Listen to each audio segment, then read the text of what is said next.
Good morning, everyone. This is Dr. Kirthana from India speaking. Um, okay. Good morning, everyone. This is Dr. Kirthana. I'll be speaking on music-induced emotions. The study we carried out is basically the study of specific emotions or specific groups of emotions that can be generated on passive listening to particular melodic scales of Indian classical music. This was basically an exploratory study. So, giving a brief introduction to what the study is.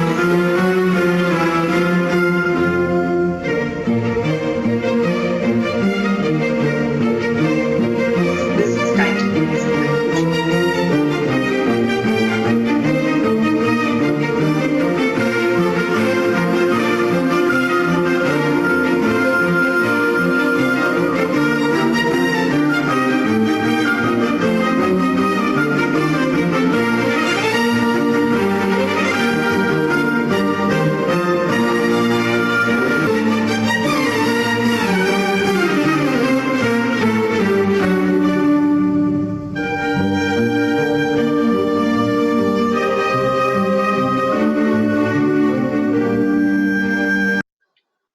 As most of you would have identified it, this is music by Mozart, which has been most commonly used. And this is the music that has been scientifically extensively studied, the Western classical music and its health benefits. Particularly music by Mozart, Vivaldi, Bach, Beethoven. And Bach's music is said to be highly relaxing music due to the mathematical calculations involved in his music, such as this, where we see there is repetition of notes. So, there's repetition of notes at different places, A, B, and C, as you see over here. And this repetition is said to cause a kind of familiarity to the person who's listening to his music, and thus generating a relaxing effect. Coming to Indian music, not much has been explored. Though we have a lot of Indian music, there are two types of Indian music to broadly classify it. There is North Indian and South Indian classical music, each having its own unique style. But scientifically, the exploration has not gone very far, if I can say. Hardly about 180 studies on PubMed, if I search the mesh term Indian music, as on 23rd of September 2020. Even in that, the music that has been scientifically studied, it's not to do much with health benefits. It's rather the voice culture, the techniques involved. A few of them do speak about the psychological health benefit, as well as most of the studies are concentrating on the perioperative, post-operative time, where pain and stress can be reduced, or palliative therapy in cancer patients, geriatric patients, as well as infants. Now, this has been the most commonly explored health benefit of Indian classical music. However, Indian music has melodic scales, Western melodic scales, like the way we have Western melodic scales. Similarly, we have Indian music melodic scales. And as I told you, there is a North Indian and South Indian system, each having their own system of melodic scales. There are about more than 1,000 scales which are called as ragas in Indian music. Now, coming to the health benefits of ragas, though we don't have any fixed scientific literature which says this particular raga or melodic scale is causing a particular effect, we do have ancient music literature in the form of Vedas. There is the Gandharva Veda, as well as a manuscript called as Raga Chikitsa, which speak about the health benefits of music, as well as the ragas or the scales, the melodic scales, and their health benefits on human beings, actually. So, coming to what are these melodic scales? Like how we define the Western melodic scale, which is a set of notes, a set of tones of particular frequency, and this is a fixed scale based on which the melody is composed. Raga can be defined in a similar way. It's nothing but the melodic scale, which is made up of 5 or more notes. And we have basically about 7 notes in Indian music, such as these: Sari, Gama, Padani. This is what it is called as Sari, Gama, Padani. These are the basic notes or the tones. There's a basic frequency to each of these 7 notes. However, we do have sub-notes within each of these notes, such as we have the re 1, 2, 3, ga, and the and ni. Each of them have 3 subtypes each, or the sub-notes each, whereas ma has only 2 sub-notes. So what we tried to do was, though we know, say example, Bollywood music or any kind of music, music is generally composed in order to generate a particular set of emotion. It can be romance, it can be happy emotion, it can be the sad emotion, the sad tune, melancholy, or different kinds of emotion. However, we do not have defined melodic scales which can produce a set of emotions, and that's how we took up this study to explore the emotions generated by 3 specific Indian melodic scales. And what we did was part of a larger study where we it was a prospective triple-blinded randomized controlled trial on about 300 individuals who were divided into 7 groups each with the sample size of 35 in each group, out of which 6 groups received music intervention and 1 of them was the control group.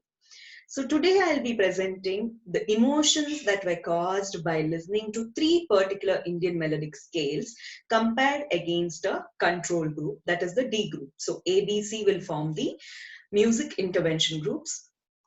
As you can see here, the ABC forms the music intervention groups, whereas the D is the control group. 140 individuals divided randomly into these 4 groups. And what they had to do was basically listen to music or the musical clip, which is the control stimulus, for 10 minutes, after which we recorded the emotion on the Geneva Emotion Melodic Musical Scale, Geneva Emotional Musical Scale 45, GEMS 45. However, I would like to mention that before these 10 minutes and after these 10 minutes, we recorded electrophysiological parameters as well for 10 minutes each through this whole session. So we basically recorded GEMS 45 after another 10 minutes of electrophysiological recordings. But today I'll be presenting, as I told, only the emotional scale. So GEMS 45, coming to GEMS 45, it's considered to be an ideal tool in order to study music-induced emotions, though it has not been specifically designed for Indians. We felt it does, it has covered a very large sample of for more than 1,000 individuals and recorded the music-induced emotions and finally come up with these 45 factors or 45 emotions. And these 45 emotions, they group themselves together further into 9 broad categories, as you see over here. And they can further be condensed into 3 main factors, that is the sublimity, vitality, and unease. What we have done is we have gone till these, maybe the 9 categories, as you see over here. We basically conducted the factor analysis on the 45 emotions, which were rated on the Likert scale. And based on the factor analysis, our KMO value was 0.87, which says that our sample size was quite adequate for analysis. The Bartlett's test of sphericity was P less than 0.01.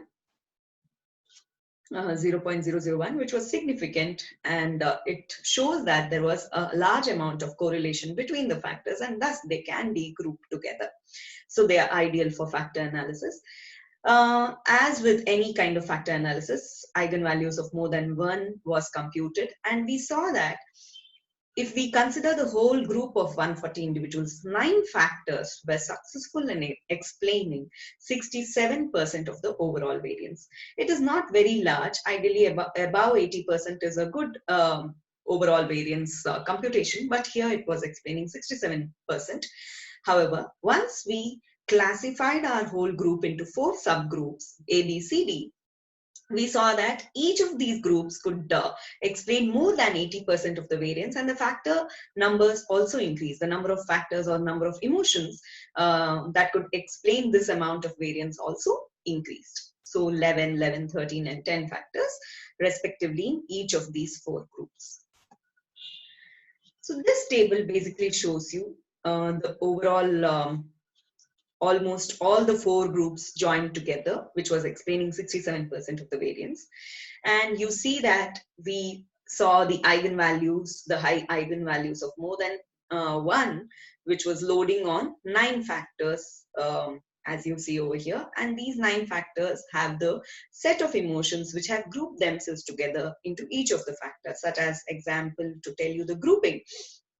If you see over here, factor 2, it is predominantly the meditative kind of grouping of the emotions that has happened. Calm, relaxed, mellowed, softened up, meditative emotion, that becomes factor 2. Whereas if you see the factor 3, it is predominantly sad, tense, sentimental, sorrowful, melancholic. All these have grouped themselves together into factor 3. So this is how we can do the grouping of emotions into different number of factors using factor analysis. And that's how we've come up with the 9 factors. Now, on dividing the whole group into the 4 subgroups and studying the set of emotions generated by each of these melodic scales, we came up with these tables. So first, coming to scale A, what did it do?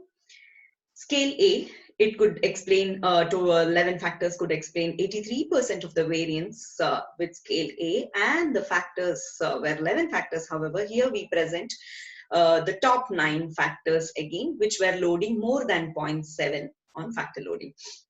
So as you see, scale A was clearly loading on certain emotions, and it was causing a set of certain emotions, particularly the sorrowful, sad, and tender emotion. So this particular melodic scale was causing these set of emotions. However, there are other factors as well. Factor 1 is usually not very prominently considered, as most of the factors load on factor 1. So other than that, we do see a grouping of emotions generated by scale A. Now, scale A can be said to be something like a sad emotion generating melodic scale. Coming to scale B, what happened with scale B was completely different from what happened with scale A.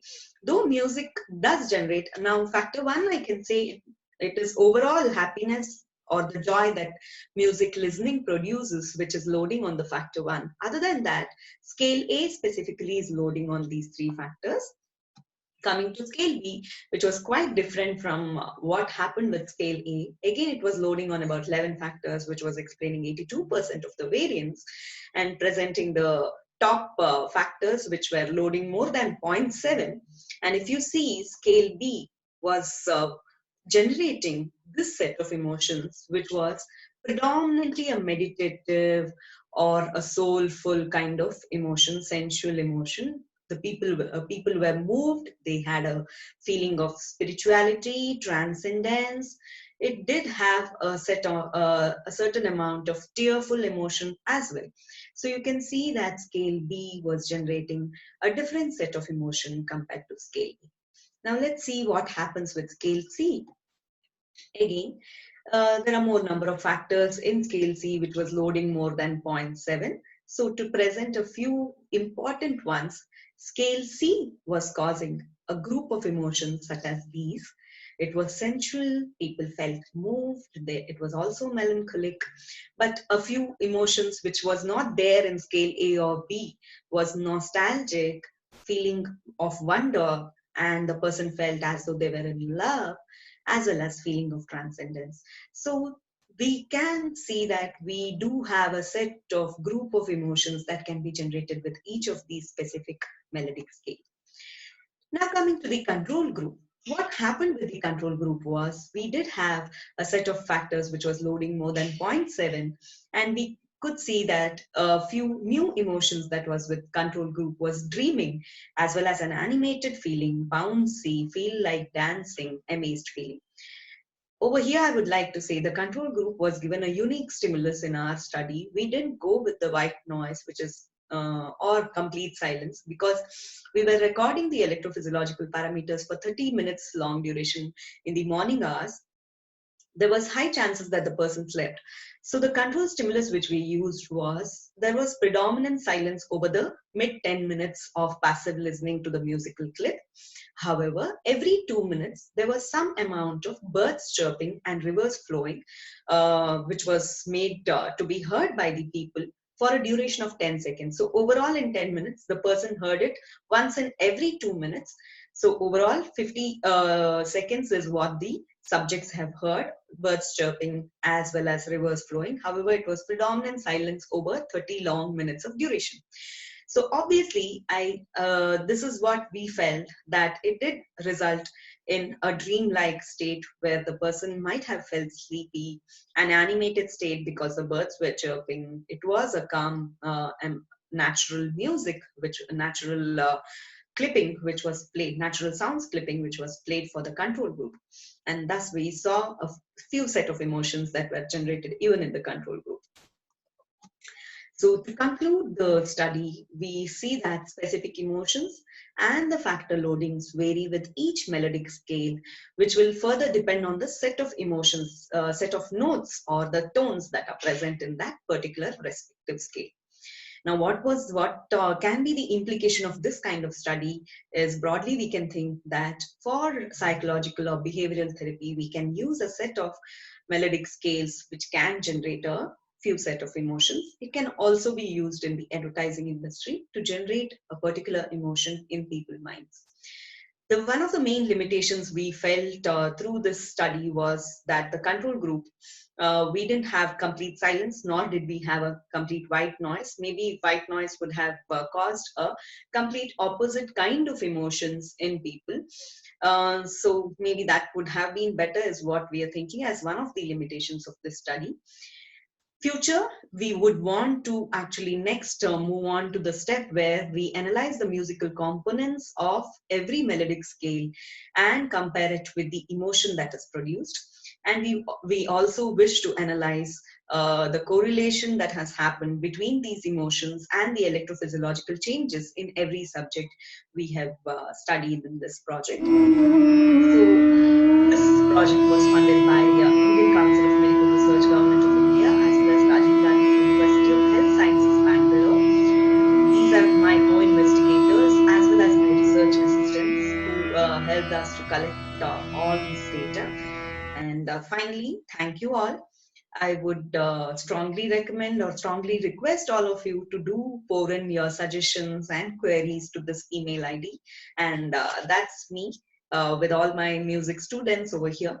And you can call me anytime or mail me anytime. We'll definitely try to respond back. Thank you, Australian Music Psychological Society, for giving me this opportunity to present my research work. Thank you again. Australian Music and, okay.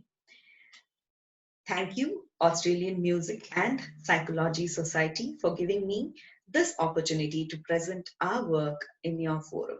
Thank you again.